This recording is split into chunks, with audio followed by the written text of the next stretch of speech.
Operation সিঁদুর তাতে যে সর্বদলীয় দল যাওয়ার কথা, সেখানে সর্বভারতীয় তৃণমূল কংগ্রেসের সভানেত্রী মাননীয় মুখ্যমন্ত্রী মমতা বন্দ্যোপাধ্যায়, সেই দলে আমাদের দলের তরফ থেকে তৃণমূল কংগ্রেসের সর্বভারতীয় সাধারণ সম্পাদক অভিষেক বন্দ্যোপাধ্যায়ের নাম মনোনীত করেছেন এবং অভিষেক বন্দ্যোপাধ্যায় এই প্রতিনিধি দলে যাবেন।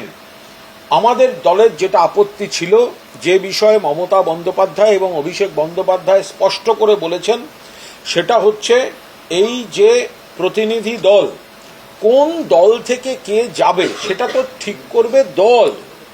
অর্থাৎ তাহলে কেন্দ্রীয় সরকারের উচিত দলের শীর্ষ নেতৃত্বের সঙ্গে যোগাযোগ করা, দল সিদ্ধান্ত নেবে দলের প্রতিনিধিত্ব কে করবেন। তার বদলে সম্পূর্ণ অনধিকারে সরাসরি সাংসদদের সঙ্গে যোগাযোগ করাটা অন্যায় কাজ, রীতিবহির্ভূত কাজ, নীতি বহির্ভূত কাজ। এটা হতে পারে না। কোন দল থেকে কে যাবে সেটা সেই দল ঠিক করবে। আজ কেন্দ্রীয় স্বরাষ্ট্র দপ্তরের রাষ্ট্রমন্ত্রী কিরণ রিজিজু মাননীয় মুখ্যমন্ত্রী মমতা বন্দ্যোপাধ্যায়কে ফোন করেছিলেন এবং তিনি তৃণমূল কংগ্রেসের তরফে প্রতিনিধি দেওয়ার জন্য অনুরোধ করেন।